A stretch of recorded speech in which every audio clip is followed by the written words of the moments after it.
Media Day, which serves as a kickoff for the 21-22 season. My name is Todd Bell. I'm the Associate Commissioner with Atlantic Hockey, and I'll be your moderator today. Before we begin, I just want to run through a few ground rules. If you have any questions for one of the speakers, press the raise hand function, and I will call on you in the order the requests are made. You will be on mute until you're called on, and we'll go back on mute once you finish your question.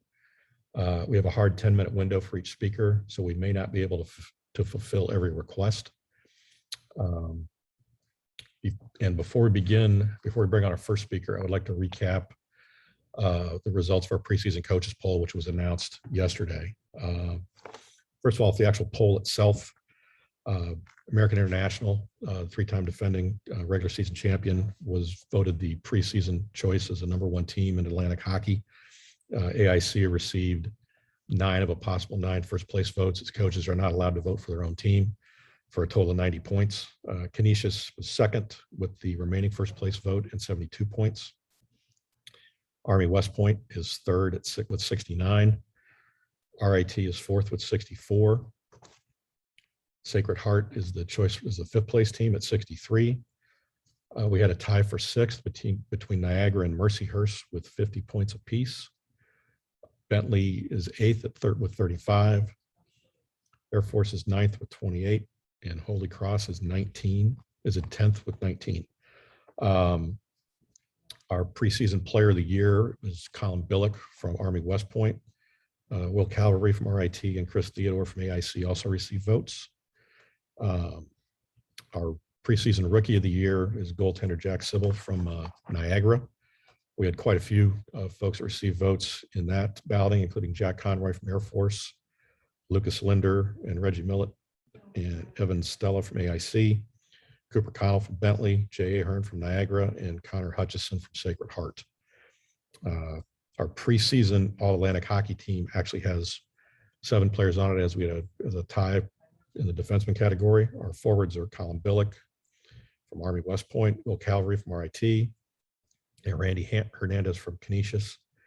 We have 3 defensemen, Dan Willett from RIT, Drew Bavaro from Bentley, Joseph Maziars from Mercyhurst, and our goaltender was Jacob Brzezinski from Canisius. Those are the results of our preseason coaches poll. And give me just a moment here, and we're going to bring on our first speaker, who will be Air Force head coach Frank Serratore. Give me just 1 second here, folks.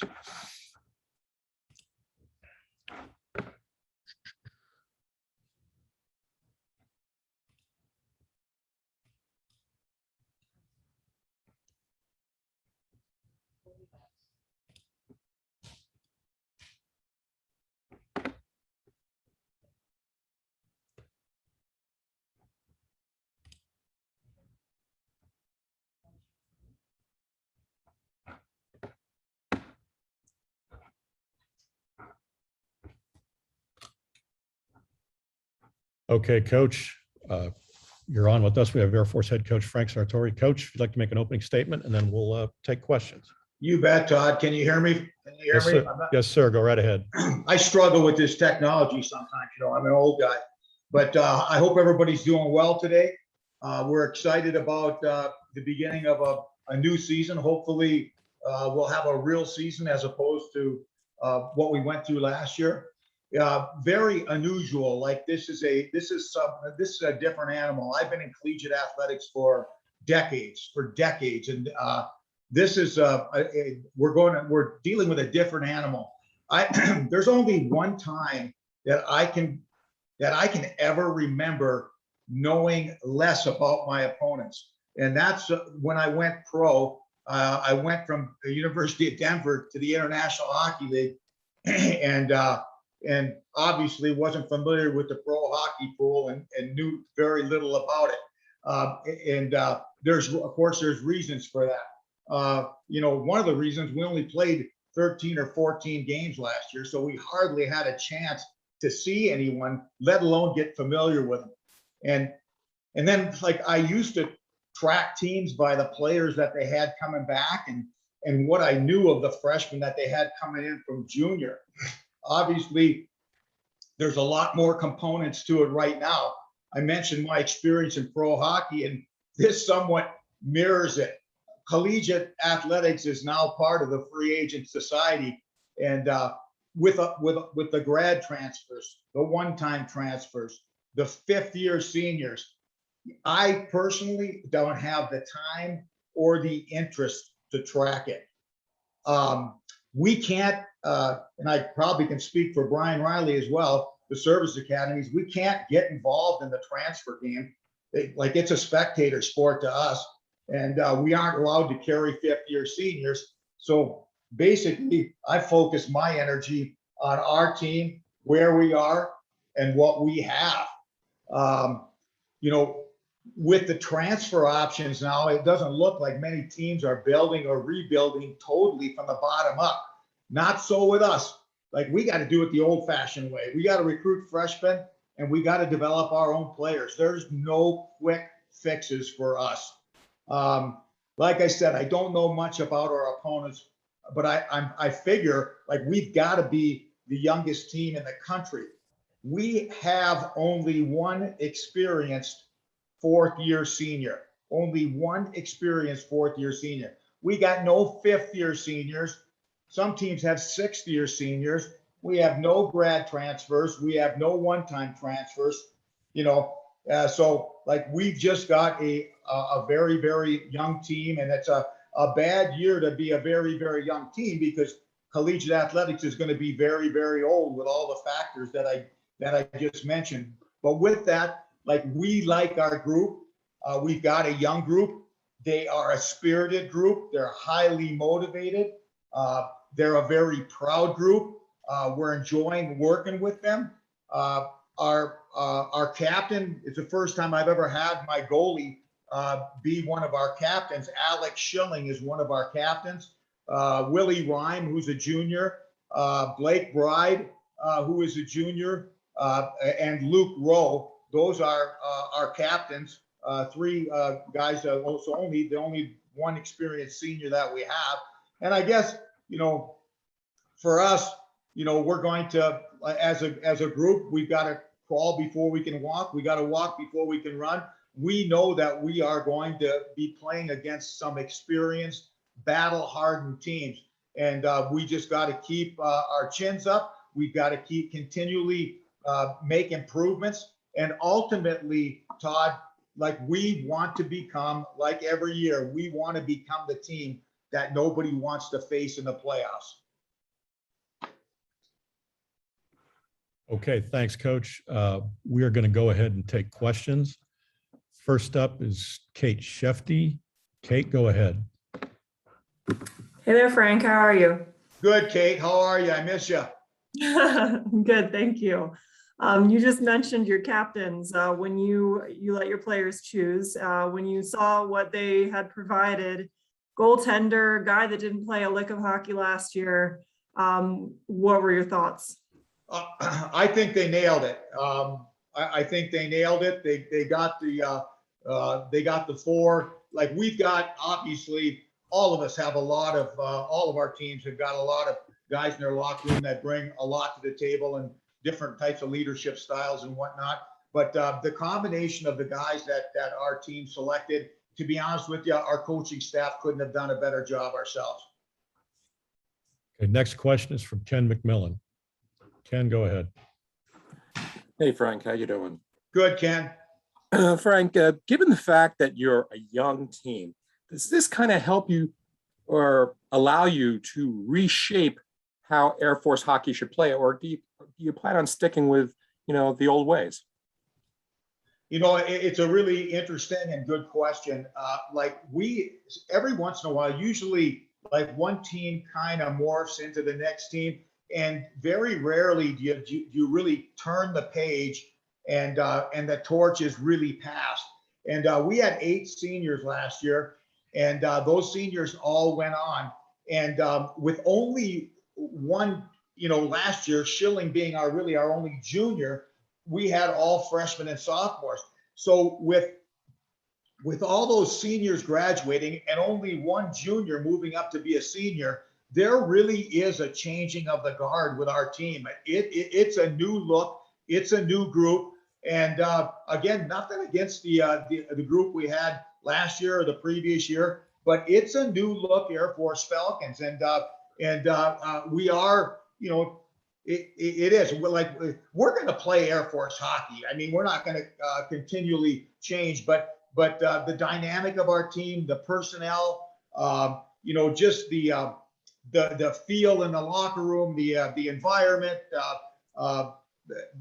all that is it's really fresh and new. And like I said, usually in college athletics, you kind of go from one year to the next, and you know, the sophomores become juniors, the juniors become seniors, the seniors move on, but there's continuity. There really is it really is a changing of the guard in regards to our team from you know, from last year to this year. And to be honest with you, like I said, it's refreshing, it's new, it's exciting. It's a little scary because we're so young, but we're having a good time with these guys. And you know what? These guys are really excited. You know, they were all young last year, all freshmen and sophomores. They're excited to have the keys to the car. I can tell you that. Okay, we have time for one more question for Coach, and that'll be Kate Shefty. Kate, go ahead. Jack Conroy got some votes for Rookie of the Year this year. What can we expect out of him? Jack Conroy is no longer on our roster, so we can answer that question in a quick hurry. Great young man, just didn't work out. Okay, Coach, thank you for your time. We're gonna actually, I'm sorry. We could take one more question here. We do have time for one more. Ken Mcmillan. Ken, go ahead. Frank, so based on, you know, what you said, do you have a good feel for your talent this year? Are you comfortable with it? And what kind of style do you expect to play? Well, Ken, I mean, we play Air Force hockey. Like we want to be tough to play against. We pressure the puck in every zone. We're not a team that sits back and trap. We're going to play the way we play. Like that's our identity. We've been successful with it. We've won 9 Atlantic championships playing that way. And we're, you know, are we going to tweak this, tweak that, make an adjustment here, make an adjustment there? Yeah. I mean, to be honest with you, we know more about what we have. It's the unknowns, like our opponents. Like we don't know, like if we just, the dynamic of collegiate hockey is going to be so much different this year. And, you know, hey, we have to make some adjustments. We've got to do a better job in recruiting. We've got to do a great job in retention, knowing that players can transfer. And we've got to evolve. All of us have to evolve. You either evolve in a situation like this, or you go the way of the dinosaur. And I think in closing, I hope that answers your question. In closing, we're very excited about the season. We're very excited about our exhibition game against Colorado College at Robson Arena.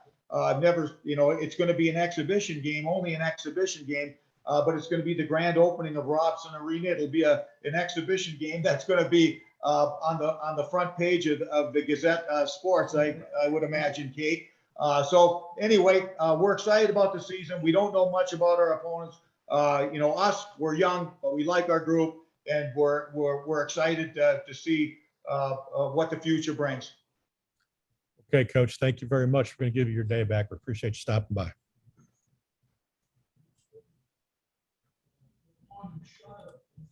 Okay, next up, we're going to be bringing in Eric Lang here in just 1 second. If you just bear with me.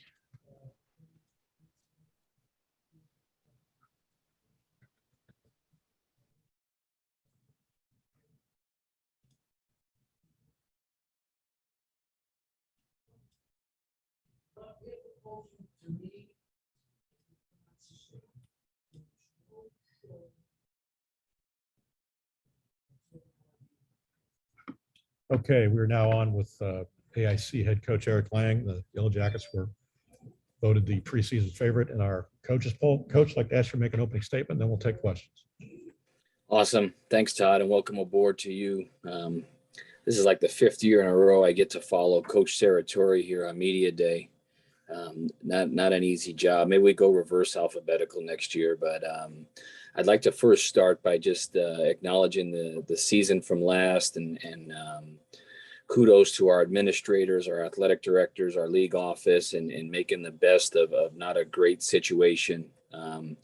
We're able to crown a regular season champ. We were able to crown a postseason champ, and the trainers, a lot of hands on deck to make that season a success. So want to make sure we give that its due.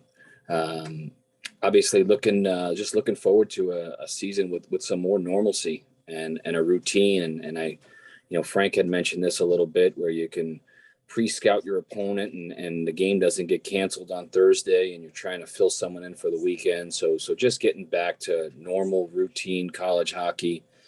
Obviously always an exciting time of year for everybody here. And for us at AIC, we lost a few good players: Brennan Kapchak, Toby Flatterby, Stefano Durante, guys that won a lot of hockey games here, guys that were key contributors to our program. That being said, we have 23 returners. We've got 5 transfers that we think we did a nice job in the transfer portal. I believe this could be one of the deepest teams we have ever had, just from some early viewings here. I'm not quite sure if we have a real high-end first line, but I don't believe we have a fourth line either. And like I mentioned, this could be the deepest team we've certainly had here in the last 5 seasons. Just some non-conference stuff. We'll get off to playing some of the best right away. We'll have an exhibition game with Boston College here in 11 days. And then it's right into Providence, followed by UMass. And then we play a really good Army West Point team. It was a Final Four team. And then we go from there. We pivot right into Quinnipiac 2 times. So, I'd put our non-conference schedule up against anybody's in the country in terms of difficulty. The good news is our league has gotten exponentially better, and we're now able to get some of these, get some home games. So we'll have UMass in here, we'll have UConn in here, we'll have Providence in here, we'll have Quinnipiac in here, and we're really excited about that.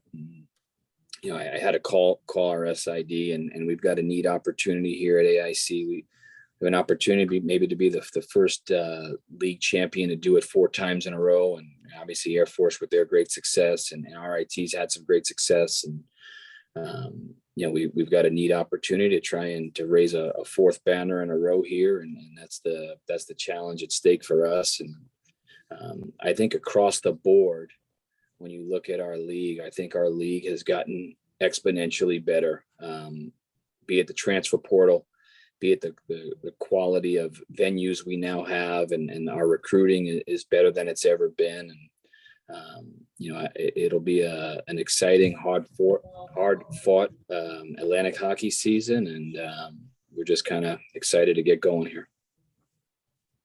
Okay, we'll take questions. Again, just hit the raise hand function on your computer. And first question is Ken Mcmillan. Ken, go ahead. Hey, Langer, how you doing? Great, Ken. How are you? Good, thank you. Erica, for starters, how strange was it to delve into the transfer portal? And could you tell us, a little bit about who you got? It is a little unprecedented in terms of being able. It is like a free agent market. And I heard Frank talk about that. And you get in there, and you have a lot of data on these players, and you can. You're getting a more finished product, and getting transfers here at AIC. We've been in that business long before the transfer portal. We had to do it the old-fashioned way, though, where a guy would have to sit the season. So, a couple guys that we're really excited about: Brian Rigali, who's a transfer from UConn. He was a former captain there. He's going to come in and do a grad year here. He's a USHL player, had a really good career at UConn.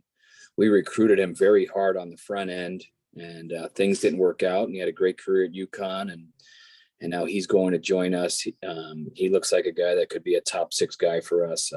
Another player by the name of Chris Van Oshaw, who was a Canadian Junior A Player of the Year. He scored almost 60 goals in a season, and he comes to us from Minnesota State, and potentially looking for a bigger role than maybe what he had over there. And he has certainly showed a lot of promise here early, a guy that we think could fill a role of a Toby Flatterby and potentially be a 15, 20 goal guy in our in our league. And another guy we're really, really excited about is Brian Kramer from Robert Morris. He was a top defenseman in our league last year. He certainly looks the part right away here for us. And, we lose probably our best player that we've had here in the last 10 years or so, in Brennan Kapchek. And Brian Kramer looks like a guy that could certainly help fill that role. So, those are three guys that we're excited about initially here. And, on top of that, like I mentioned, we have 23 returners from a season ago. Okay, we have a question from Chris Lurch. Chris, go ahead. Chris, you're on mute. Sorry. you go. Hi, Coach. How much of a challenge is it to bring in players, from other schools, most of which are just going to be there for a year? What are the challenges in integrating them? It's a great question. And I think the one thing that we've done a really good job of here is making sure we bring in the right people. And, at one point there was over 250 to 300 names on that transfer portal. And we were super selective in the type of player we wanted to bring in here, and really selective in terms of, is he a good fit? And hey, make no mistake about it, we're a mom and pop shop here at AIC. We're not Boston College. We're not the University of Michigan. We need guys to fit into what we're trying to do here. And some of it based on opportunity, some of it based on past relationships. Like I kind of mentioned with Rigali, somebody that we recruited really hard. And a lot of it is, the best recruiters in our program are our current players. And to have a guy to say, hey, I played with Rigali, or I played with Brian Kramer, he'd be a seamless fit here. Those things are really important. There was probably an opportunity for us maybe to get involved with a potential higher end player. We work in terms of, are they a good fit here, and will they be proud to be a Yellow Jacket? And, Brian Rigali's a kid, like, he couldn't wait to get his UConn helmet off, and he can't wait to get his UConn hockey pants off, and he's proud to wear the black and yellow. And really those are things we're looking for when we're getting involved in that market. Okay, we got time for one more question. We'll go to Seth DeSalt. Seth, go ahead. Coach, in past years, we've had kind of somebody who's functioned as the guy, Blake Christensen, Brennan Kapchek, you brought up. Now you've mentioned this year that there's not necessarily a first line, even though there's a lot of talent, and that it's the depth that's going to take over for us. How does that change the way we play hockey? Not necessarily having that one guy that you can put out there, but having a whole bunch of parts to choose from, with obviously still plenty of talent, guys like Chris Dodaro, Justin Cole, Elijah Barriga, and on like that. No, it's a good question. I say the strength of our team is the team here. And, we can play four lines. We have a fifth line right now that we think is every bit as good as our second and third line. So the one thing we've learned is, even last year, playing through this pandemic, there's never enough guys that can contribute. And, I stole this line from Brian Riley, but he always said, hey, the numbers will take care of themselves. And you know what, we've got a little bigger roster than most, and internal competition has always driven our program.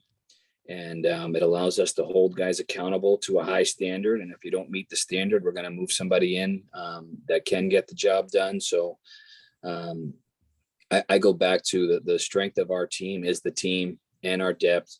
And, I'd be slighted to say, like, Julius Jan Honen has taken, he's a Finnish player for us. Last year was his first year over here in North America. And we saw glimpses of greatness from him in practice. And we got glimpses of it in terms of the games.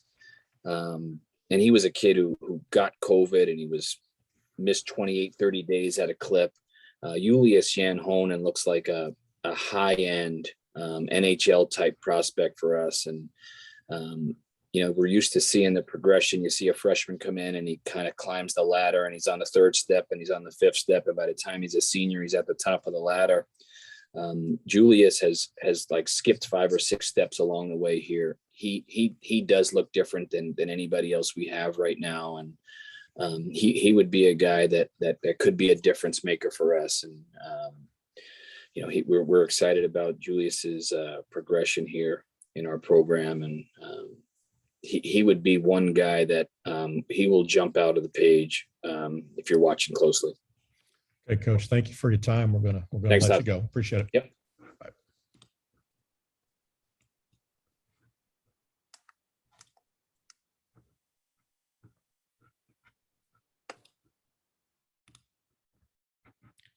Okay, next up is going to be from U.S. Military Academy, be head coach Brian Riley. Give me just 1 second to bring him on.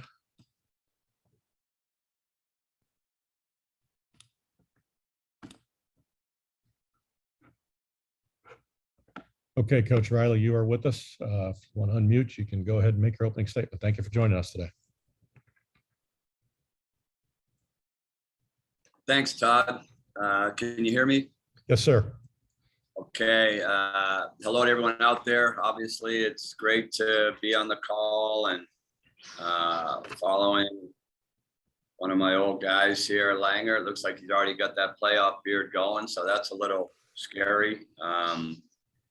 Hey, we're really excited here. Obviously, it looks like, knock on wood, that hopefully we're going to get back to a normal year. And I know that our players, our staff, our fans, everybody's keeping their fingers crossed that it turns out to be the normal year that we're all hoping for. A little bit to what Frank said, because I think we're kind of in the same boat. College hockey's changed, and it's whether it's free agency, the bottom line is for us, we're going to have to stay with the traditional way of doing things as far as rebuilding. We won't have the opportunity to reload, and that's okay. Like I said, one thing here about West Point, you have to learn to adapt, and so we'll continue to do things the way that we do it from a recruiting standpoint. One thing I'm really proud of this past year is when it would have been really easy for players to transfer and get on the transfer portal. I think we're one of, I don't know how many schools in Division I hockey that didn't have a player on the transfer portal. And I think that speaks to the culture of our program. I do believe that our program's in a good spot, and our guys do a great job guarding the culture every day. We did bring in 8 freshmen. We're excited to see what they bring to the program. Saying that, I think it starts with our leadership group. We have 2 captains, Colin Bielik and Eric Butte. We have 2 alternates in Daniel Hyder and Thomas Farrell. Colin Bielik could probably be one of the best leaders that I've ever been around. Obviously, he's a great player, but he just brings a passion and an energy to the rink, along with Booty and Hyde. Like, ever since they got here on campus 4 years ago, our practices have been unbelievable because of the energy and the attitude, and as a result, that's kind of filtered to other players. So we're in a good spot with their leadership. I think the strength of our team, I told everybody last year, was the experience in our back end, starting in goal with Trevin Kozlowski, and we had 3 seniors last year, Zim, Fleck, Berkey. I felt really like that was going to be the strength of our team, and it proved to be that. And this year, that's the big of our team. We just don't have much experience. Well, we do have some, but we are lacking the experience that we had going into last year. And the only way to get experience is by playing, and our guys are going to learn pretty quick when you open up the season at Providence. Then you come back for 2 with RIT, then go out to Wisconsin for 2, and then 2 with Langer's team. yeah, our guys are going to kind of get a little bit of baptism by fire here early. And ultimately for us, like every year, I say the same thing. We just want to be playing our best hockey coming down the stretch. So thanks, Todd. Thanks, Coach. Okay, we'll take questions. Again, just hit the raise hand function on your screen and we'll get you going here. Okay, first question is Ken Mcmillan. Ken, go ahead. Hey, Brian, can you talk a little bit about the freshmen coming in, and do you expect any of them to make a, immediate impact? Yeah. Good to talk to you, Ken. I've always kind of been early in the year to try to maybe go a little bit of an older group. We do have some freshmen that we feel confident will be in the lineup. The one thing about being a freshman, I don't care if it's at AIC or any other school, but certainly at a service academy, every day can be a little bit of a roller coaster. So what I mean by that, some days when our plebes or our freshmen come up to the rink, you can tell that they've just been in survival mode. And so you go through a lot of that the first semester. By the time the second semester comes around, they just seem to be a lot more comfortable. And so we'll have to go through a little bit of that, I think, here with our freshmen. But I'm just thinking, we have a kid, Joey Baez, who was had a lot of success, scored a lot of goals in the North American League. Josh Boling, who was a Wisconsin decommit. And we've got a handful of other guys, like I said, 8 freshmen who they are excited about the opportunity to hopefully contribute to our team here this year. Okay, next up is Jamie Gatlin. Jamie, go ahead. Hi, Coach. How are you? Hi, Jamie. So how excited are you to have fans back in Tate Arena after only playing in front of students last year? And how do you think that will impact your players? Yeah, you know what? I mean, it was kind of amazing last year, not having the fans. At first, I didn't know how it was going to be, but we had some unbelievable games in here and on the road. So the players adapted to it. We were able to have, I think, like 100 cadets in here for our games. And at times it felt like it was 500, but just the atmosphere with having fans, I think will be completely different. And it kind of helps make college hockey what it is. So really excited for not only our fans, but our players to be able to play back in front of good crowds, whether it's here in Tate Rink or on the road. But yeah, looking forward to that.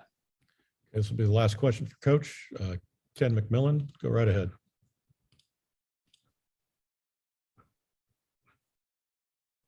Ken? Go ahead, Ken. Sorry. Brian, with Kozlowski gone, what is your situation in goal, and how comfortable or uncomfortable do you feel about that? Well, I've been going to church every morning. I think it's like a 6:15 mass. So I'm hoping that helps, certainly with the start, because we have 2 games experience in goal coming back. So not going to lie, it's still yet to be determined. I think we have good goalies. They just don't have the experience. But if you want to have a good team, you got to have good goaltending. So right now, Justin Evenson, he would be our starter. He did play a couple games last year. And but we do feel like with Gavin Abrick right behind him, and then Evan Zari, a freshman, that the opportunity is going to be there for somebody to take charge and run with it. It's last year, early in the year, I think we had an early game maybe at Bentley. I'm not sure, but Trev didn't play. I mean, he hadn't played in a while, so we came back with Justin, and he pitched a shutout. So we know that there's something there, but then obviously Trev got a goal and he never gave the net up. So hoping maybe something like that can happen with one of the guys that we have here now, but they're going to get tested early, like I said, with that early schedule that we have. So we'll learn a lot about our goaltending right off the get-go. Okay, Coach, thank you for your time. We're going to let you go. Appreciate you stopping by. Thanks, Todd. Okay, we're going to bring on next coach be Ryan Soderquist from Bentley. If you give me 1 second here while I bring him over to the. Okay, Coach Soderquist, you're on live with us. You pop your mic off and you can make an opening statement, and then we'll take questions. Hey, Todd, how are you? Thanks for having me on. Thanks sir. obviously to all the media that's on today. We appreciate your help with the league and the coverage that we get from you guys. So thank you for that. Opening statement from us. Obviously, we're excited like every team in September and October. Excited about the group that we return. Very excited about the new guys that we have. We have a very strong non-conference schedule this year. Games with Northeastern, Harvard, couple Ohio State, UMass Lowell, some good home games in there as well, with Ohio State being here for a couple, UMass Lowell, home game with BC as well. So excited about our non-conference schedule, really excited about our group that we return. Incoming freshmen look to be adjusting very well to college life and to our program. And quite frankly, we're just really excited about this group and looking to build one day at a time. And like most coaches out there, you're just trying to build through the first half of the year and being the best hockey team that you can be down the stretch for player run. Okay, we'll take questions again. Just hit the raise hand function and we'll get you on with Coach. Okay, first up, Ken Mcmillan. Ken, go ahead. Hey, Ryan, how you doing? Very good, Ken. Good to hear from you. Good to hear from you. Just to touch on what you just said about the scheduling, I remember a time, maybe 10 years ago where it was difficult for Atlantic hockey to pick up some, quality non-league opponents. And now it seems like you guys are rich in that throughout the league. What's your thoughts? Yeah, I think obviously the league's come a long ways and facilities helps that as well. Every team in our league's now playing in a nice facility, whether it be on campus or a pro facility off campus. So, that helps quite a bit. For us this year to have to bring Ohio State, a school that big, into our university is great. To have Boston College come here and play games here is great. So, scheduling this year, quite frankly, we actually had to push a couple home games off onto the road so that we were a little bit more balanced on the road, which is ironic. Back in the day, we fought hard just to get 1 or 2 home games. And this year I had to push a couple non-conference home games onto the road so that we had a couple of them so our guys could experience a couple road games. Questions for Coach? Okay, another question from Ken. Ken, go ahead. All right, Ryan, give us a feel for your team this year and tell us about the addition of your, I believe, 4 transfers. Yes, we feel very strong that we're a very deep team, structured very differently than we've been in the past by our work of recruiting. We had historically in the last couple of years probably been a little top heavy, relied a lot on one line, relied a lot on our first power play unit. We took a hard look in the mirror and we wanted to get back to kind of our identity and culture as a team, being a very deep team, having good depth, good culture, good leadership, the ability to play to our identity. So we did that through obviously the recruiting of our freshmen and our additions to our grad kids that did come in. Those guys all come here based upon who they are as people. We brought in, 2 captains, guys that have come that we have recruited before. 3 of the guys that we brought in for grad school and transferred in, we had recruited very heavily before. That's what we've known them and their families for 6-7 years now. So I feel very strong that we worked very hard to change our identity and who we are and how we play the game. Coach, after what everybody went through a summer ago, what was it like this year to have a little more of a regular or close to normal off season compared to last year? Yeah, it's been great. I think you take for granted. Well, now you don't take for granted just being able to walk in the arena every day, jump in a locker room in one locker room versus being spread out in 4 or 5 locker rooms. So, the ability to just come together and gel. We have a lot of new guys, we have grads. So the ability to come together every day in one locker room, come together, have team meals, have team outings, the ability for team building. Those were not opportunities that any program had last year. So those are really important in September to be able to bring the guys together. So that's been exciting, and it's exciting to get season tickets back out there and know that the school's excited to come down and support us and have those fans in the building again. Okay, we have another question from Ken. Ken, go ahead. Ryan, you just mentioned about the team identity changing a bit. What identity are you trying to find, and is it kind of difficult because you have such a short preseason? No, I think that obviously our identity was, is what we worked hard in the recruiting process.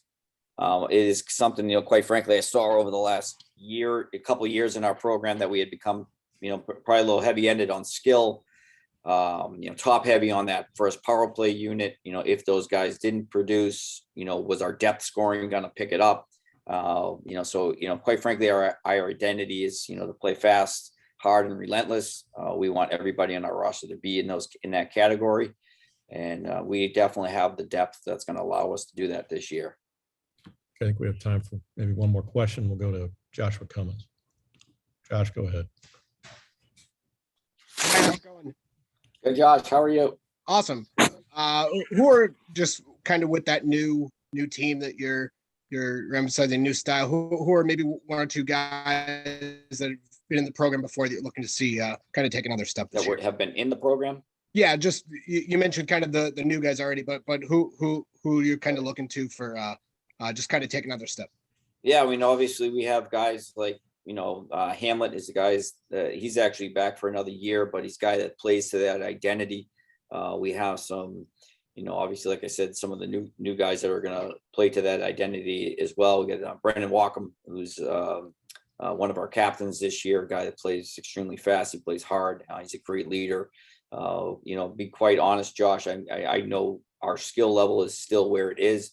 I'm just really excited about the group in terms of playing faster and harder, playing for each other, not being, selfish, get our penalty minutes down. We've worked very hard in recreating our program this year and feel very confident in that. So obviously there's some individuals that will, lead the way there, but I'm just excited about the team and playing more team hockey.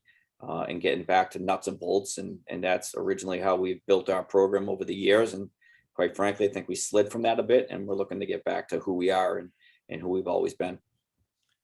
Okay, Coach, thank you. We reached the end of your time. We appreciate you coming by today. Thank you.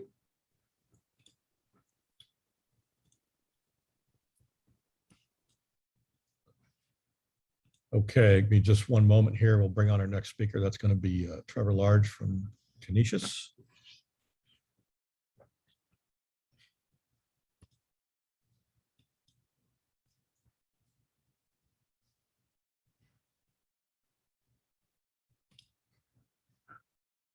Okay, we're now joined by Canisius head coach Trevor Large. They were voted the number 2 team in the preseason AHA coaches poll. Coach, I'd like to make an opening statement, and then we'll take questions. Sure. Thanks, Todd. I sit here very similar to lots of coaches in the conference. We are excited about our team. We're starting on brick 1. And, that's something that I think is ultra important. We had success last year, but that doesn't define what our success will be this year. We have a very positive group. We're very excited. We have a team that can really skate and can really work. That's what we've seen so far in practices.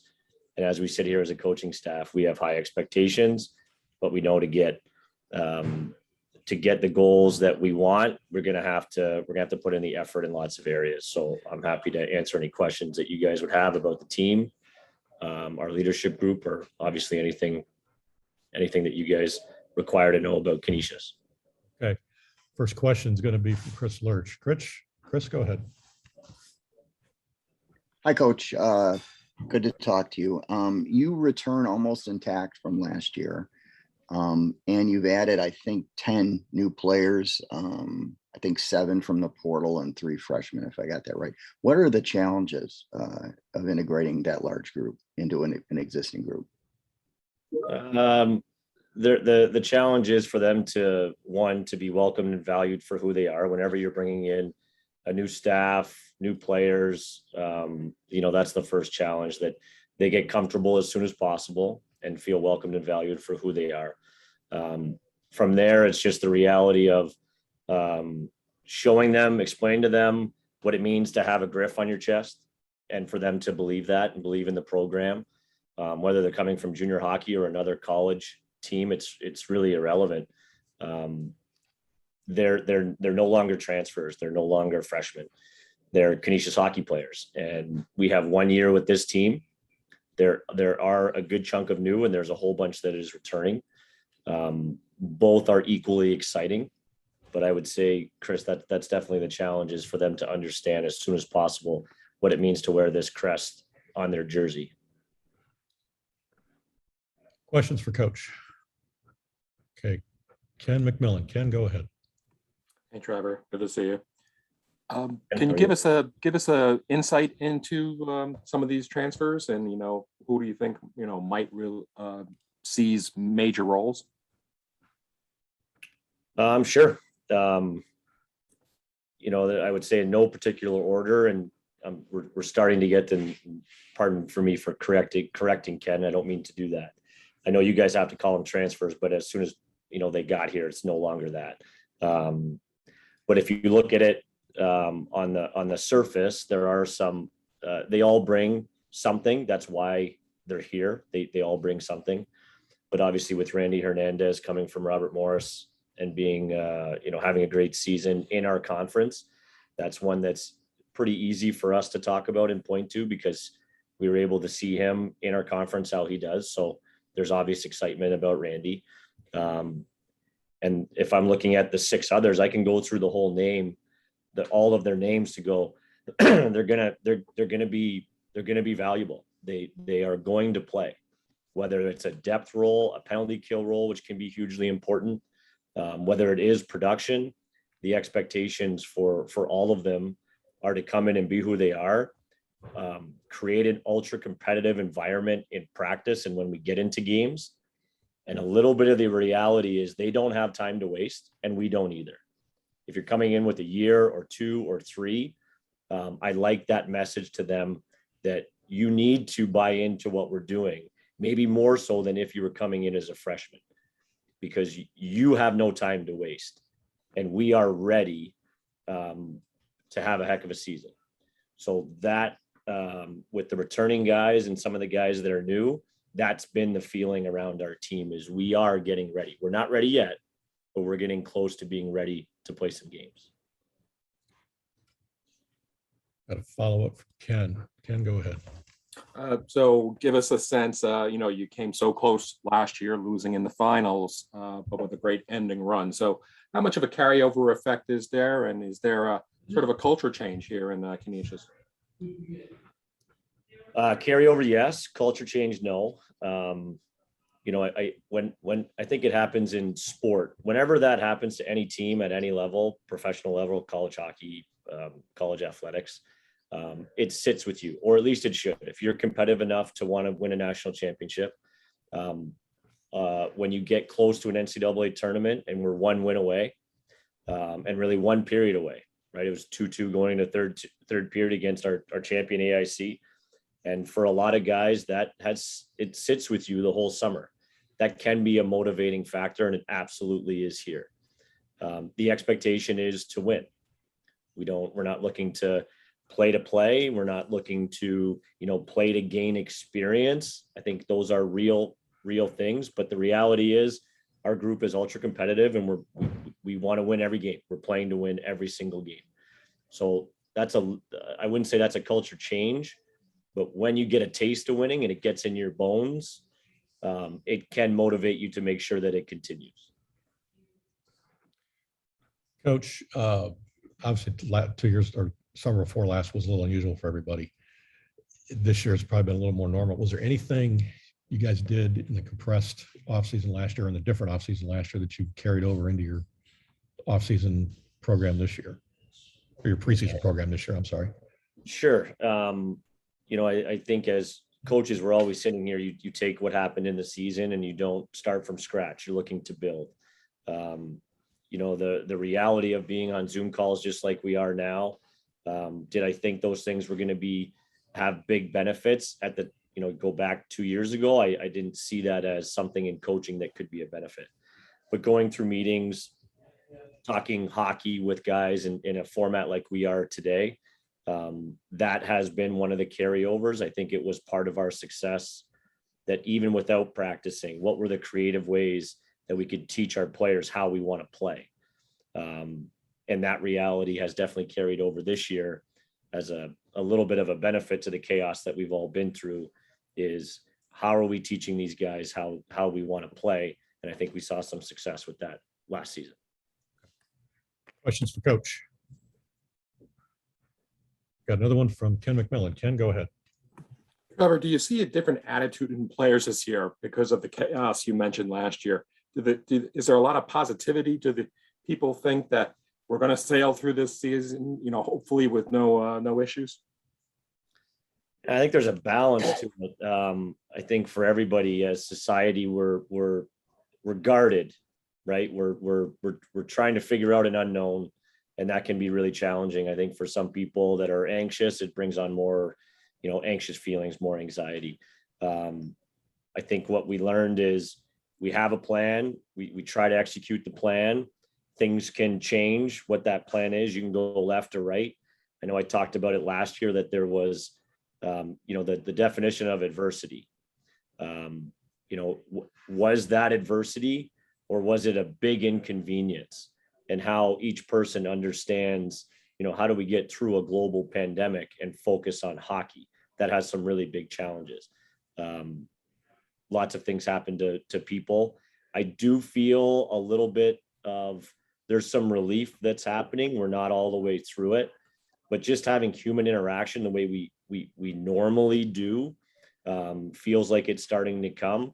And I do feel that positivity from everybody around campus, to guys in our team, to our staff. The fact that we can get really close to what normal is an absolute positive thing for everybody. And I just hope it continues. Got time for one more question.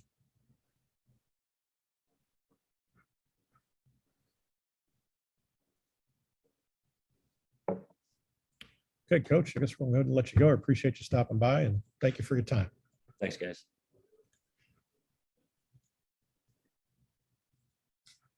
Okay, we'll be bringing our next panelist on here, 11:55. We're going to give you just a couple minutes to everything ready to go, and we'll stay on schedule here. Just bear with us.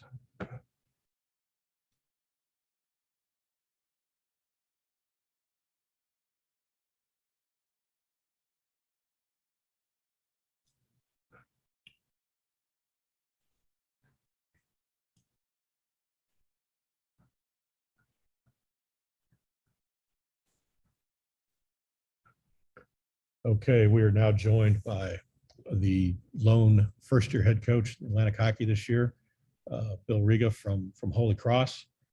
Coach, if you'd like to make an opening statement, then we'll take questions from the group. The floor is yours.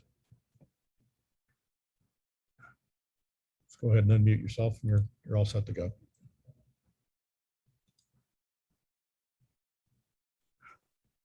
Okay, sorry about that. Okay, Coach, you're all set. Go ahead. Yeah.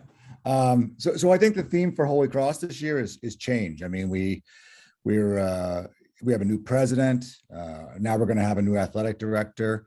Our entire staff is new. Our athletic trainer is new. Our SID is new. Our equipment managers are new. So there's just a whole lot of change going on with the program, including to the facility itself with video boards and enhancements. So it's an exciting time here. That said, there's a lot of uncertainty that goes between everything being new and the players. And I give our captains, Matt Slick, Anthony Vincent, and Ryan Liebold a lot of credit for absorbing all this change and turning it into positive energy and bringing it on the ice.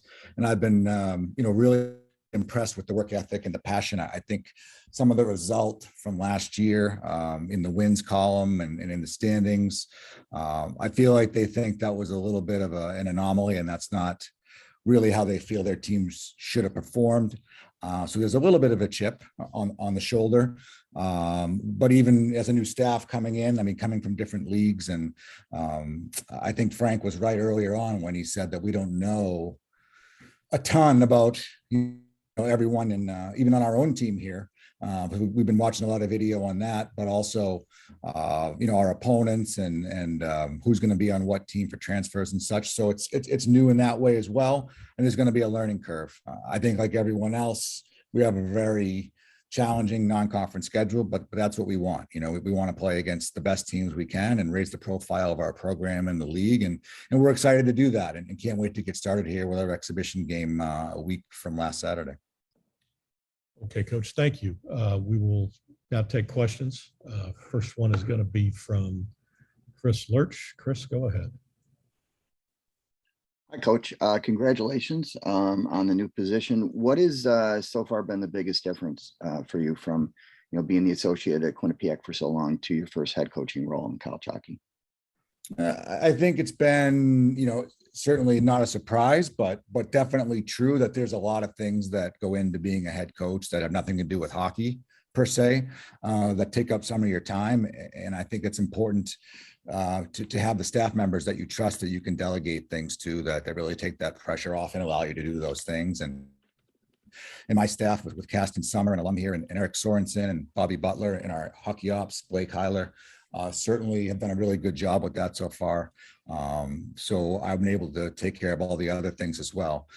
But it's a lot of fun, you're an assistant for a long time, and now it's on you to make the difficult decisions. And certainly as coaches, we strive for that.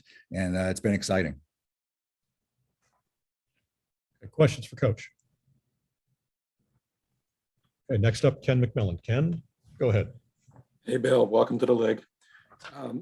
Bill, what is it? You mentioned that there's so much new things going on at Holy Cross and with the hockey team. So is it kind of good to kind of put the past in the past and start anew? And did you address that with the players that way? I did address it. I think when you come into a new program, and the first thing you need to do is take some time to evaluate. You evaluate the personnel and you talk to them and the administration and find out what's been good and what maybe can be better, and kind of try to take it day by day and push forward. I would say that the change was not met with any begrudging, resistance. I think it was just, all right, this is what we're doing. We're moving forward, and we're excited to do that in a different direction. And I think motivated by last year's results, they've been aggressive and excited to kind of take these steps and move in a different way. Got a follow-up from Ken. Ken, go ahead. So I know it's still early and you're still trying to find out about this team, but can you give us a sense of what Holy Cross hockey is going to be all about? What kind of style of play would you like to employ? Yeah, I mean, I don't want to get too much into it for competitive reasons, but I think it's going to be a bit of a different style, obviously, with my experiences and that of the staff, probably a little more aggressive and maybe more pace. But there's going to be an attack mentality to what we do here. And I'm not certainly making any statement as to, what the team did last year and previous years, but I just know what we want to bring to the table and how we want to play. And I think it will be different. Okay, here we go. We got another question from Ken. Ken, go ahead. Coach, with obviously coming into a new league, I know you're familiar because you were at Quinnipiac, so there's probably a lot of familiarity there. But what's it like for you to have to learn about your opponents this year? And of course, the transfer portal changes the dynamic even more. So what's it like for you to get adapted on the fly here? Coming from a heavy recruiting background, you kind of seen a lot of these players along the way. And when you look at the rosters, you're familiar with some of their skill level and ability. And certainly having played non-conference, I think at some point against pretty much every team in the league over the past 17 years, it's been a little bit of an easier transition in that way. But in terms of getting to know the ins and outs on a yearly basis of coaching staffs and really delve into, what's the core of each team's identity, but that's going to take some time. It's been fun, and it's been a lot of video hours trying to figure that out. And a lot of that's going to be learned as you go, because everyone's evolving and everyone's putting new wrinkles in and getting better and learning new things over the summer. But it's been fun. It's been a breath of fresh air, and the transfer portal has been, challenging. I mean, I think every program's got their things they need to overcome, and certainly in the end, I don't think no one's really going to feel sorry for any school for what their limitations are. So it is what it is, and it's a results-based business, and we're going to use everything that we have at our disposal to move forward and in the new league, and for us anyway, as a staff, and have as much success as possible one day at a time. Coach, what's it mean for the program to be able to host the Icebreaker to open the season this year? Yeah, it changed a little bit along the way in that we were going to be able to have it on campus, and then we had some the video boards got delayed, so there's construction going on, so we moved it downtown, and it's one of the the early season marquee events in college hockey, and we're bringing 3 national powers into a downtown Worcester on a Friday and Saturday night and on television. So it's going to be kind of a great way to start the new era here. And show people the kind of things we're trying to do and put Holy Cross, on the national stage right away. Questions for Coach? Ken Mcmillan, go ahead, Ken. Coach, what's it going to be like facing Quinnipiac a month from now? That's going to be interesting. I've thought about that actually a few times, and it's going to be interesting being on the other bench, and certainly there's going to be a lot I know about their personnel and how they do things. And there's going to be a lot of things probably in how we play that they'll be familiar with, on how they probably figure I'm going to want to do things. But the one thing I do know is it's going to be emotional. I mean, I spent, 13 years of my life there. I met my wife there. I had my kids there. There's a lot of people that I really care about there. And it's going to be emotional for sure. But we need to get past that and get down to it, because they are an extremely talented and deep team this year, and we're going to have our hands full. But that being said, coming home and growing up nearby and playing youth hockey in this rink, I'm excited for the next chapter here for me and my family personally, and to be here at Holy Cross. I've got a follow-up from Ken. Ken, go ahead. Coach, where do you see Holy Cross's place in New England college hockey, and what are your goals and aspirations for this program? I think everyone knows that Holy Cross is a great school and a great location and a great academic tradition, and we've certainly had success as a program earlier on in our history. And I think I see that as somewhere where we can build a lot of things. You can build, on the recruiting base and the style and the fan base, and the alumni have been a great surprise. Not really a surprise, because I knew in the interview process, but they've been a great resource for me and the passion they have to push this forward. And we're just trying to get, everything going in the right direction in terms of, our facilities and obviously our talent and our place in the standings. And if we do those things on a daily basis, our profile is going to rise in New England here. And we've certainly gotten off to a pretty good start with getting some local kids committed for future years. So we're trying to increase our footprint here in New England and move the profile higher. Okay, Coach, thank you for your time today. We're going to give you your day back and let you go, but we appreciate you stopping by. Sounds good. Thank you. Yep.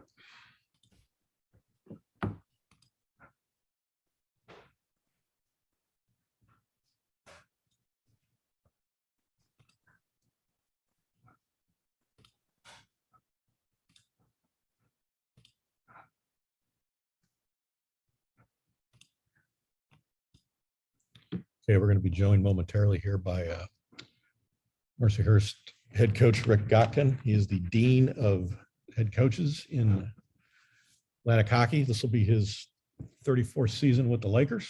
Coach, I'd like to make an opening statement, then we'll take questions. Thank you for joining us. Coach, you're on mute.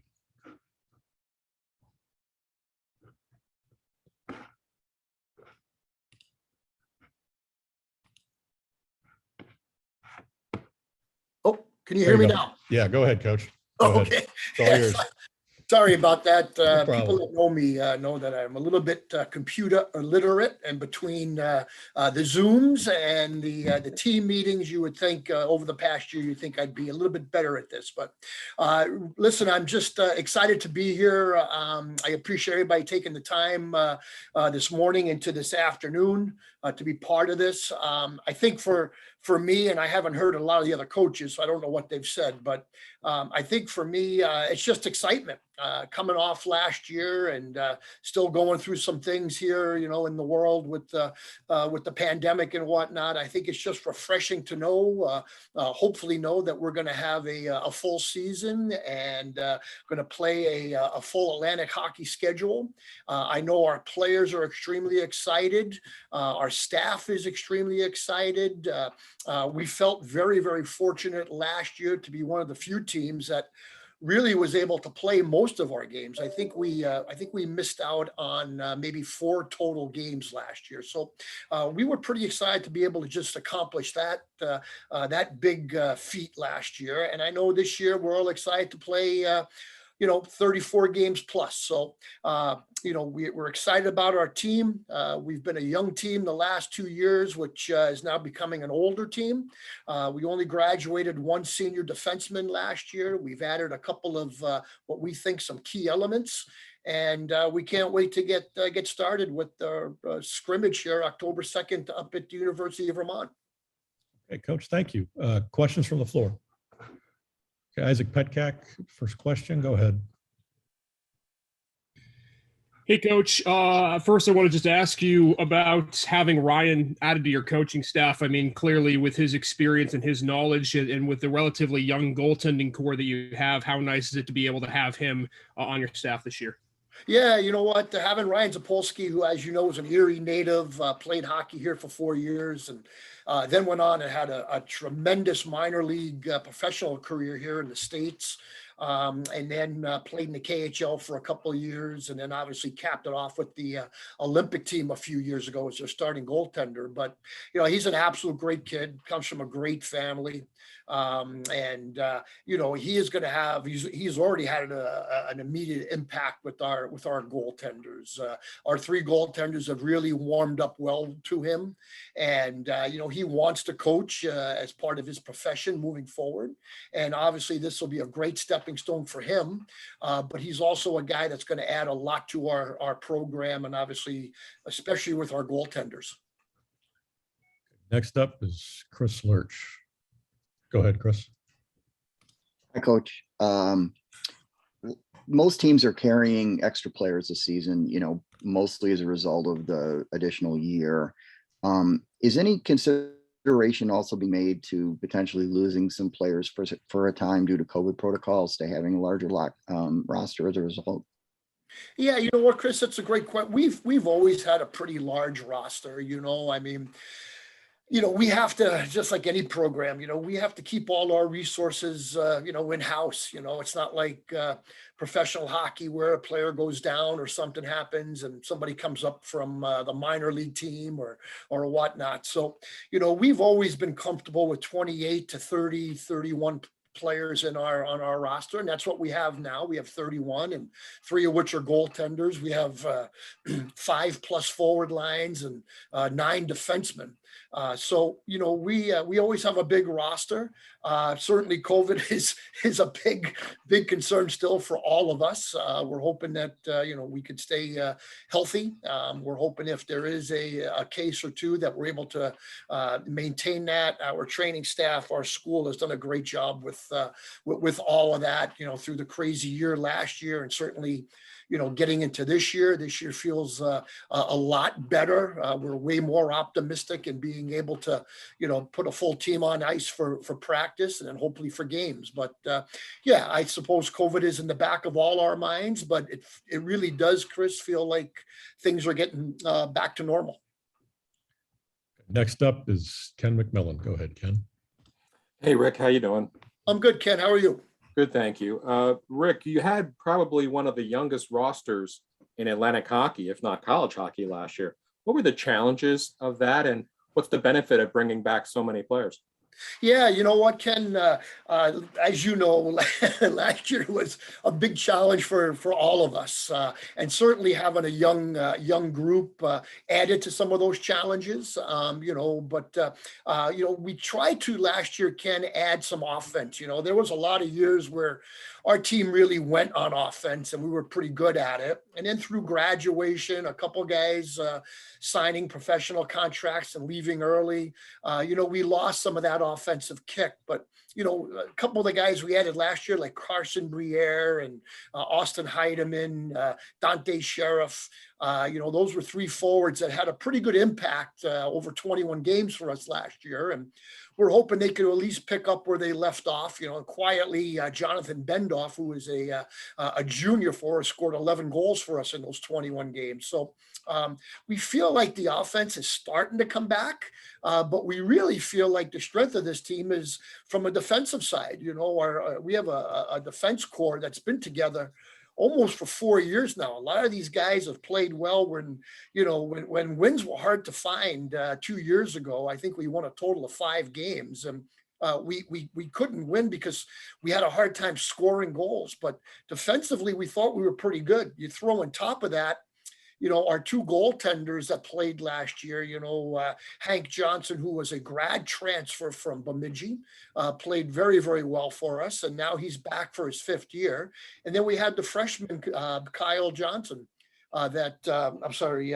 Kyle McClellan, who played from Thanksgiving on, and he had a very good year. So we think our goaltending is at the very least good. It might turn out to be great. We think our defensemen are pretty good, seasoned back there, and we think we've added some offense over the last year. And we're pretty excited. I mean, we think we have a solid team in a very, very good league, and we like to think we're going to be in the mix when this is all said and done. I have a question from Isaac Petkak. Isaac, go ahead. Yeah, Coach, I want to ask you just a follow-up on goaltending. You talked about that they could be a great unit. I mean, what are some of the things that you'd like to see from them, some of the things that they'll have to work on through camp, preseason, in the year to get them to that great level come latter stages of the season here? Yeah, we saw great signs last year, and last year was last year. But, we really, it's very comforting for a coach to know that you have 3 solid goaltenders. And the guy I didn't mention was Matt Lentz, who's a freshman. And, he comes with some pretty good experience as well. But, we need our goaltenders. There used to be a time where, we would get outshot, 55-20, and we needed goaltenders to be unbelievable. We just need our goaltenders to really be solid, and very, very confident that these 3 guys, Hank and Kyle, are really capable of being solid. I don't know if they're going to have to necessarily, win us games on their own. I think really as a group, I think this group has matured, and there really seems to be a very good sense of maturity. And it's hard to describe, but just being around the locker room and being on the ice a couple hours each week with the guys, there's a real seriousness. They seem more mature. They seem more focused, both on and off the ice. And I really think that this group is capable of doing some really, really good things. I would go as far to say that this probably is going to be our best team in probably the last 2 or 3 years. Okay, Coach, thank you very much. We appreciate you joining us today. We'll give you your day back. Awesome. Thank you very much.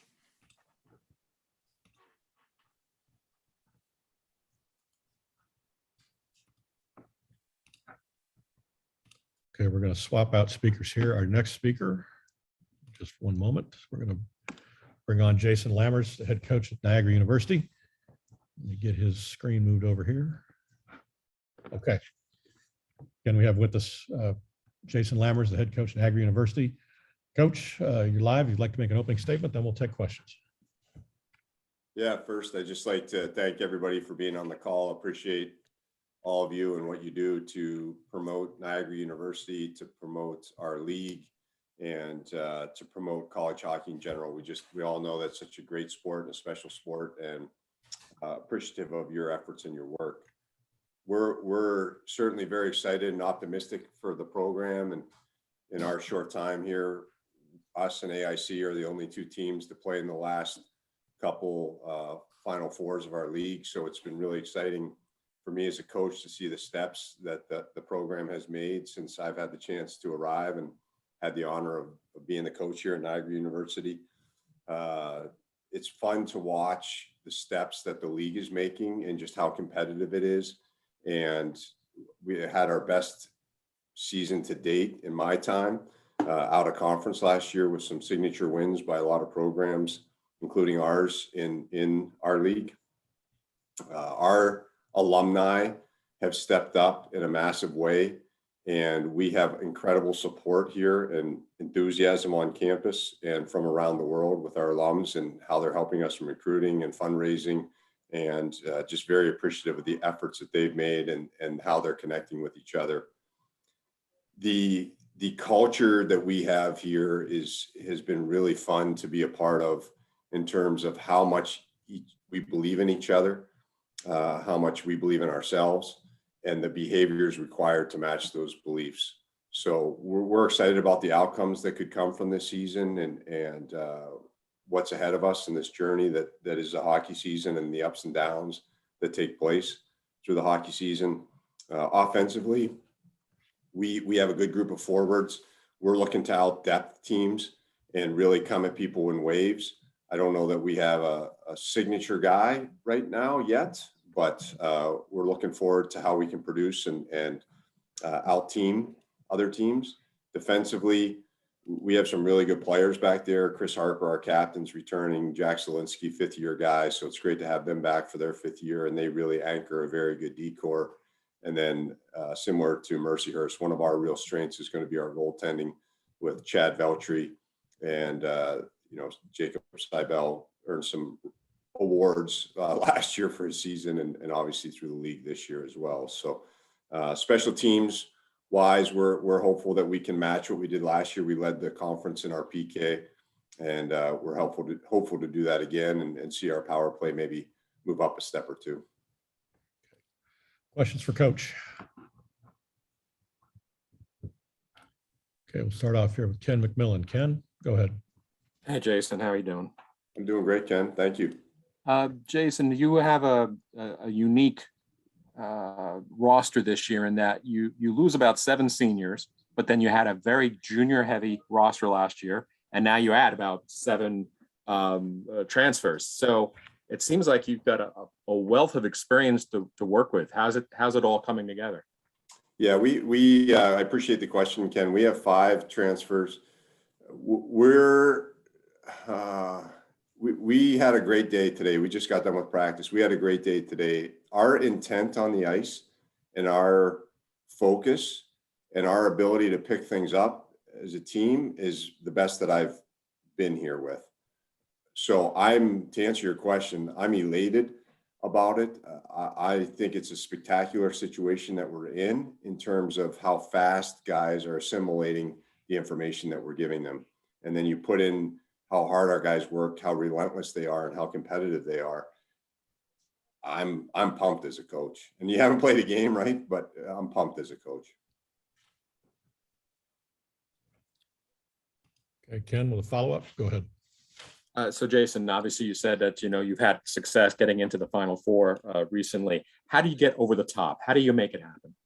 Yeah, it's a great question, and how you can't control the outcome, right? You can control the response and the behaviors. And so we're just going to continue to focus on what we can control. Can't control the ref, can't control the other team, but we're just going to continue to get better. And we want to get better in a couple key areas. Special teams is one of those that I mentioned. We want to see our power play take a step. That would be a spot.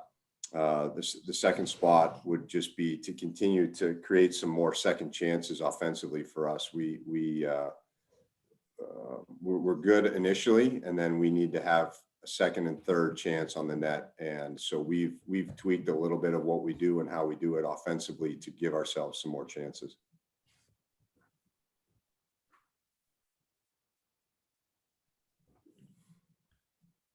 Another question from Ken. Go ahead, Ken. Jason, what's the buzz in Western New York about Niagara hockey? Yeah, the buzz is awesome. Like I said, our alumni have been outstanding on campus. Everybody knows that we want to be regionally dominant, nationally prominent, and so people are fired up about our non-conference schedule. People are fired up about the league and what we can do in league. So we're really looking forward to not only competing in our league, but giving our men an opportunity to play outside of our league against some great opponents. Coach, and I would tell you, I've been around a little bit, right? I've been very blessed to work for some great coaches and for some great universities. And obviously Minnesota has got a hockey tradition. New England has a hockey tradition. But I think Trevor would agree with me over there at Canisius that Western New York is right there with those two areas in terms of New England and Minnesota. People live, breathe, eat, die hockey here. And so it's just wonderful to be a part of it. Ken, with a follow-up? Go ahead. Jason, just looking at your schedule, I mean, talk about a killer schedule. It's a very challenging non-conference and all. What do you think about the task ahead with that? And also, what's it like being able to schedule such high caliber opponents? Yeah, to your point, Ken, I think it speaks to the buzz around Western New York and what the program's done, that people want us in their building and can help them sell tickets. I believe our job is to help us turn this league into a two-bid league. And if we can have success, when we have success outside of our league, and then do what we believe we can do internally in our league, that's going to give you a chance, if you make a whoops in the league tournament, that you still have a chance to make the tournament. So we're hopeful to take advantage of that schedule. And really, we get to play on national TV. We get to play against Michigan, who's got 8 first-round draft picks, right? Penn State's my home state, and we have people from the area. And then North Dakota, we have some people west of the Mississippi on our roster. So we get to play close to their home and have their families see them. So everybody in our program is really excited. We're having an alumni bus that's going to the game, all those games. We have people from campus joining us. We have fundraising people joining us. They're just wonderful events for us to take advantage of. Coach, after everything, everybody dealt with a year ago in the preseason, what has it felt like to have a more normal preseason this year? I mean, what's something maybe you took for granted that you probably won't anymore? Yeah. From a coaching standpoint. Yeah. So we had 8 to 10 guys last year spend 75 days in quarantine. We had 12 total team practices last year. So I feel very blessed that I get to show up to the rink every day. And with this, what we've been going for 3 weeks, we started after Labor Day. We've had more practices to this date right now than we had as a team any point last year. And I think that just goes to show the culture and the environment that the guys have created and how competitive they are, that they were able to stick it out last year. But now you add the chance that we actually get to connect and have team meals and be around each other this year. There's a lot of excitement in our group. Okay, Coach, thank you for your time. We appreciate you joining us today. We'll let you have your day back. Thank you. Yeah, appreciate everything that you all do and look forward to having a great season. And thanks for being on the journey with us. Thank you, Coach.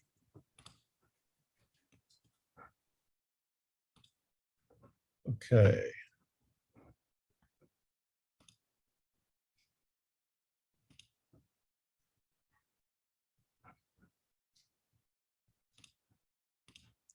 Our next coach up, as soon as I get him moved over here, will be Wayne Wilson from RIT. Give me just one moment. Okay, here we go. We're now joined by RIT head coach Wayne Wilson. Coach, you're on. I'd like to make an opening statement, then we'll take questions. Sure. Again, I guess thanks for being here, everyone. Appreciate it. I'm sure all the coaches have expressed their excitement for the start of the year, and we're excited as well here at RIT. It's funny going through the preseason here and trying to pick the standings and some of the voting that went on, and never seeing the other side all last year, and even the recruiting was different with Instat, and you're watching your own players, but you never really saw too many complete games where you saw other people's players. So it's going to be an interesting year that there's a lot of unknowns on really what everyone's going to bring to the table and what their strengths and weaknesses are.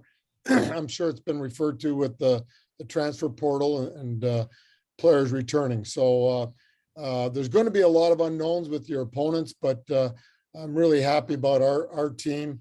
We were very fortunate with the transfer portal that one, we didn't lose anyone, and that we had 4 players decide that they wanted to come back and work on their masters. And so that was, I think, big for us.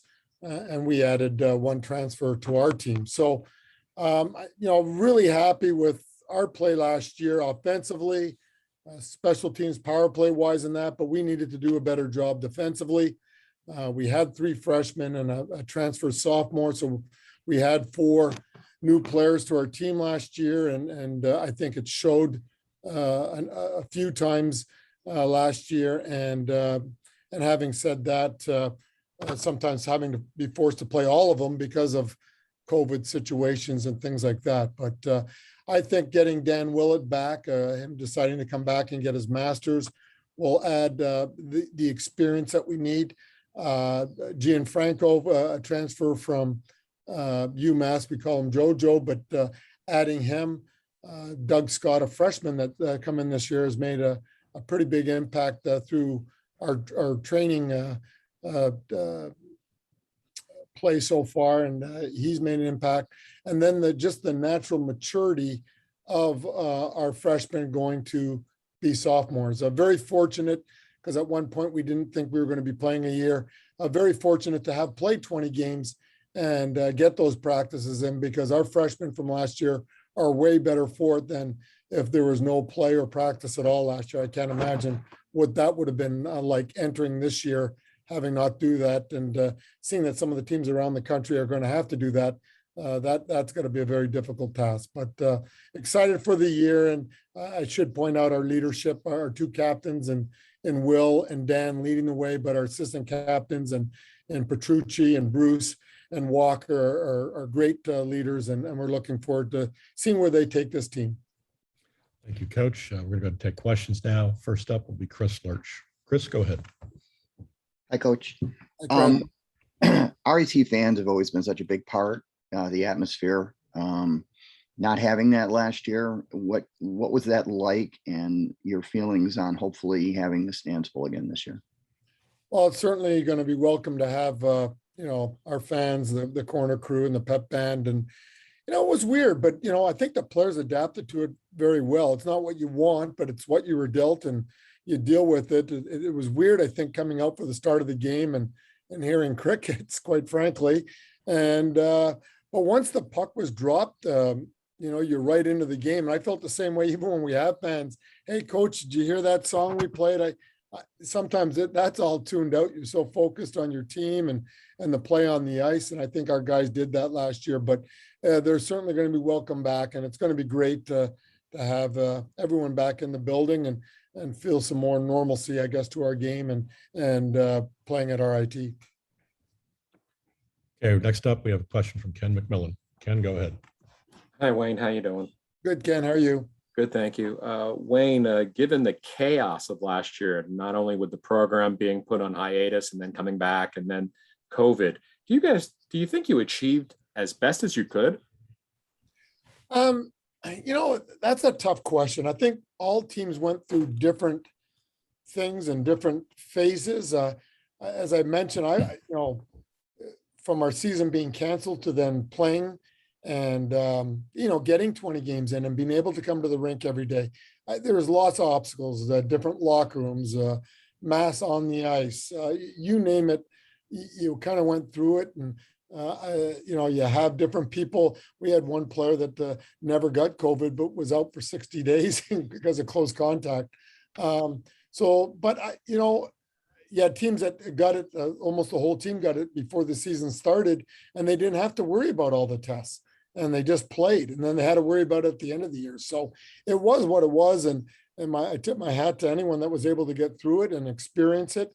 But we are happy that there's more normalcy. I don't think it'll be completely normal just yet, but we're on the right track. And I think hopefully the fans and the players can all enjoy what will be closer to what real college hockey is like.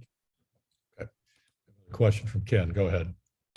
Wayne, given the the personnel changes and all, what did you want to work on following last year, and do you think you'll be able to find improvement in those areas?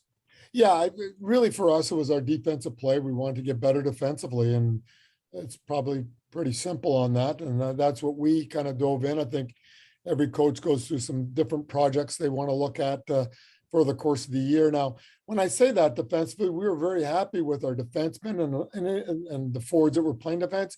But when you've got 3 freshmen and a sophomore transfer that didn't play much at all, it took its toll, and you can't make up for experience. But the fact that they got to play, they're older, and that's really why with the one transfer that we're not going to be a big transfer team. We like our guys, and we're going to be loyal to our players and try and keep them here and that. But we just needed to gain more experience back there, and I think we've done that. And I think we're a much different team on our back end, and we're going to emphasize that a little bit more. But offensively speaking, we should be able to play with anyone in the country.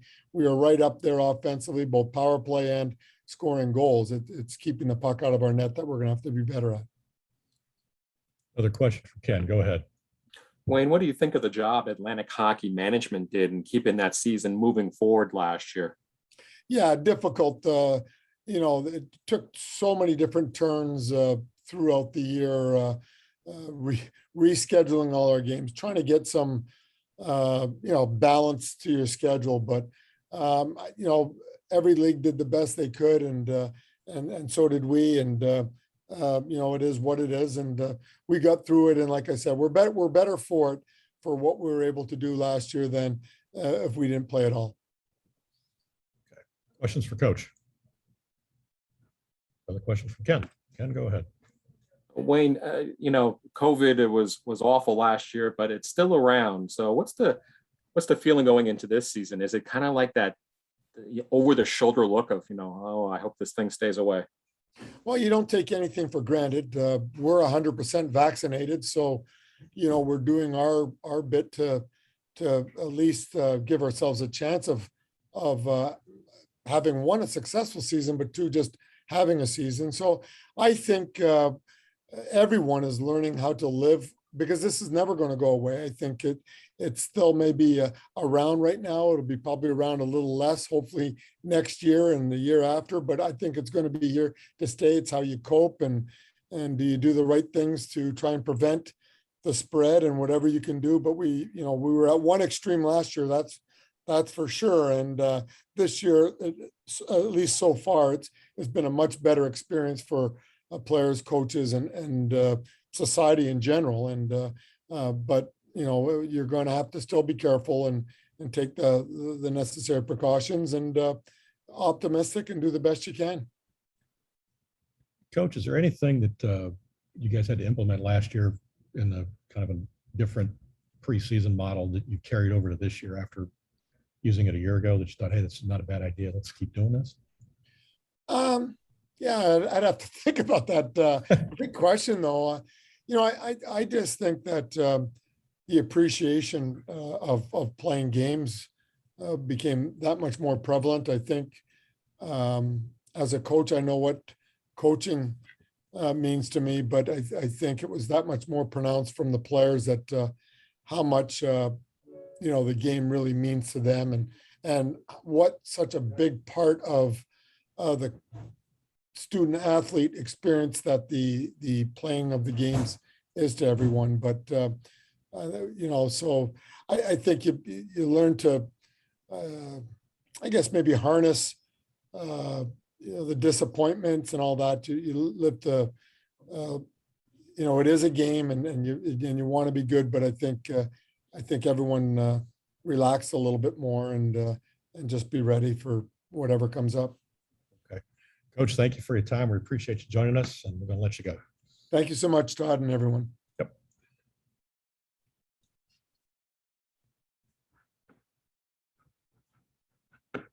Okay. Next up, this will be our final coach to join us today from Sacred Heart University. We joined by head coach CJ Maritolo. Coach, you're on screen with us now. If I can make an opening statement, then we'll take questions. Just go ahead and unmute your microphone. You see me? Yes, sir. Go right Oh, ahead. okay. All right. Well, hello, everybody. I know you've been on the call here for an hour and a half or so. So just want to thank everybody for taking the time out of their day to take part in this. There's no doubt here at Sacred Heart, it feels like it's back to normal in terms of us being able to practice all together, being in the weight room. So it's creating a great energy within our group. And assessing our group right now, we feel we're going to be a blue collar, hardworking group. When you look at our roster, that's what we see. We see a team that's going to win by committee, and that's the kind of mentality that we're going to take on. In terms of our forwards, we feel we have a lot of balance and depth. It's been hard to figure out who our top line is, second line, third line, fourth line is right now. All lines could play a real fast-paced 200-foot game, and they're all going to be expected to, contribute offensively. Our D-core, it's an area that we really targeted in our recruiting efforts last year. We felt we needed to become more mobile and more versatile as a group, and I think we've accomplished that. And with that being said, I think the skill set that our guys bring to the table now, we're going to be able to play a much more modern game. And what I mean by that is, excuse me, getting our D much more involved in all facets of our offense. So that's exciting to see. We feel our goaltending is going to give us a chance every night. And to be honest with you, our biggest concern going into this year, with the amount of new players we have, 11 new players, our biggest challenge was going to be how quickly we can get this group together and buy into our culture and come together as a group.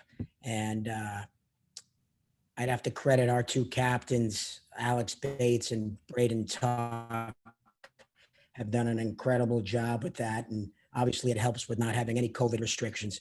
So our guys, are really close right now. And that's what we were trying to get to in this September preseason.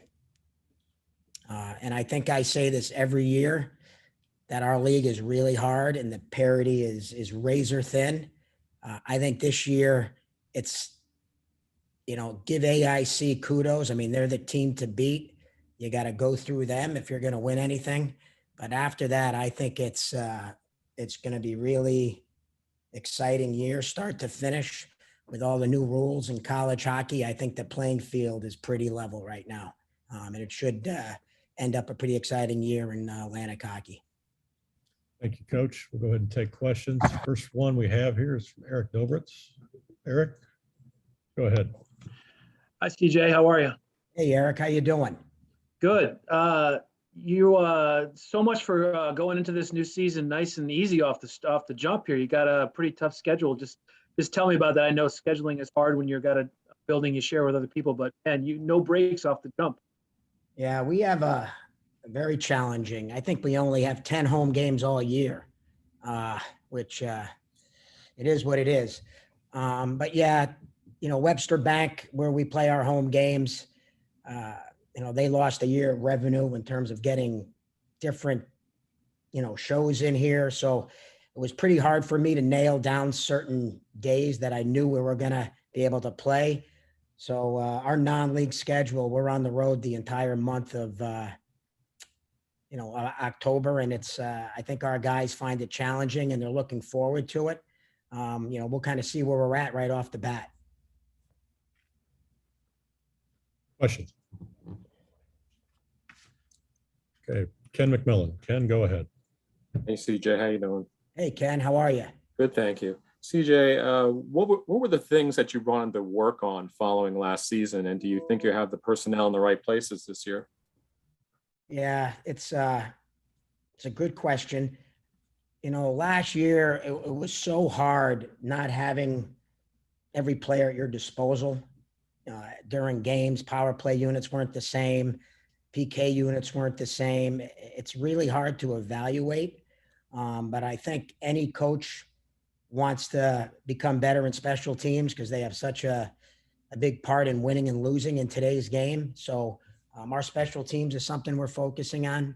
And one other area that we've really put a heavy emphasis on this year is face-offs. We feel we want to be a puck possession team, and it's hard to play that way when you're not winning, over 54, 55% of your face-offs. So that's an area that we're really trying to get better in, Ken. Okay. We have a follow-up. Go ahead, Ken. CJ, tell me about the process of going through the transfer portal, especially in a big way this year. And how do you get these guys mixed in with your lineup? Yeah, that's part of the challenge that we felt as coaches. We talked about it a lot over the summer. You have these, grad transfers coming in for 1 year. Where do they fit? How are they going to fit? How are the guys that you have on your team going to accept them? So we've put a lot of work into that. We've done a lot of team building stuff in the fall. The captains have organized a lot of stuff without the coaches, just so everybody's getting to know each other.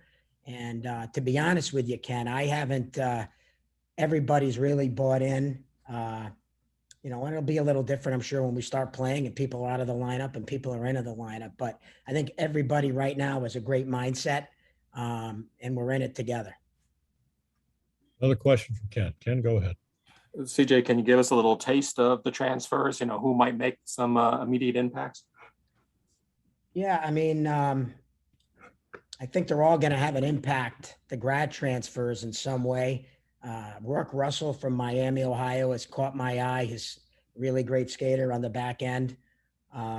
Dakota Robb from Michigan, extremely fast, probably the fastest player we've ever had here at Sacred Heart. And you got Troy Conzo from Colorado College. He's really good defensive player, really good on faceoffs. And Dante Palecco is from Yale. Hasn't played in a while because Yale didn't play last year, but he brings some offensive things to the table that we're excited about. Those are the grad transfers that have caught my eye. Another question from Ken. Go ahead. CJ, where do you see Sacred Heart's place in New England hockey? And, where do you think you can take this program? I think we're a program that is growing. I think our school is growing tremendously. And with that vision from our president, it's trickled down into, athletics, and the commitment that our school has shown, from the board of trustees to the president, AD, and so on down the line. I think our school is aligned to put hockey on the map. We're building a $75 million arena that is going to be a destination place that we feel for anybody that loves hockey, whether it be a hockey player or a fan.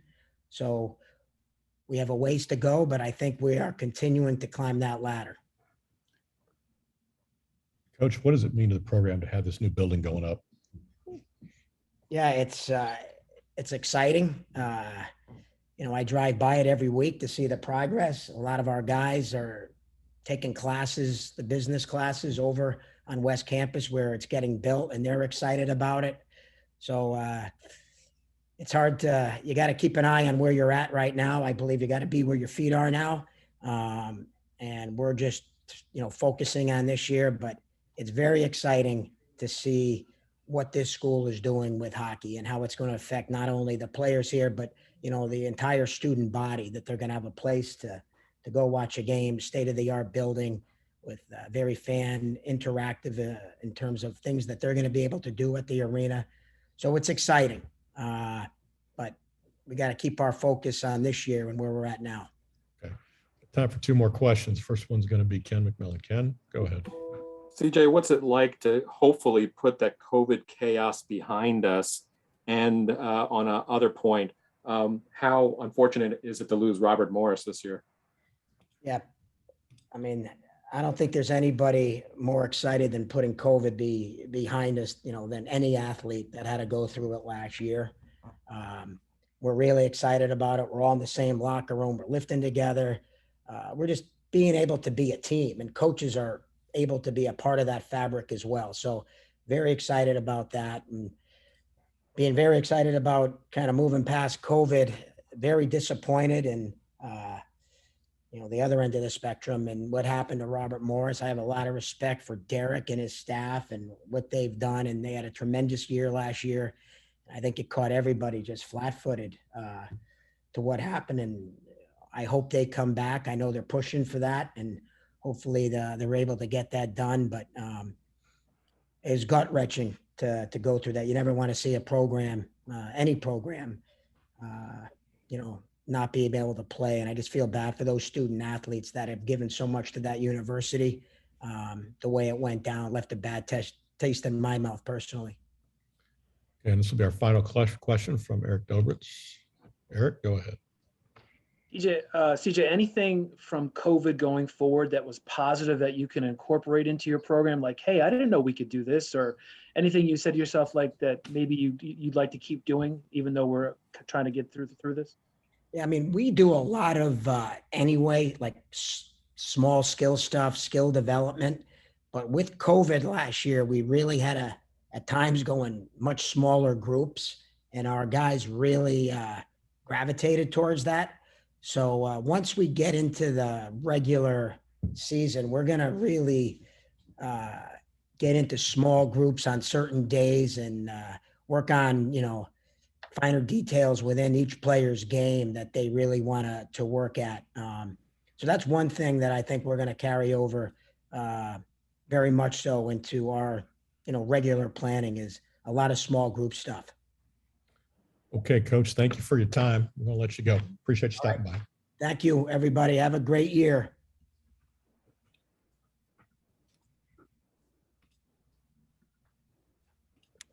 Okay, that concludes today's Atlantic Hockey Association Media Day. Thank you all for your participation. And just a reminder, we will make a recording of today's call available through our website, and we'll send out a link to it. It'll be later this afternoon before that's ready, but we will get that out to you today. Thank you for coming. Have a great day.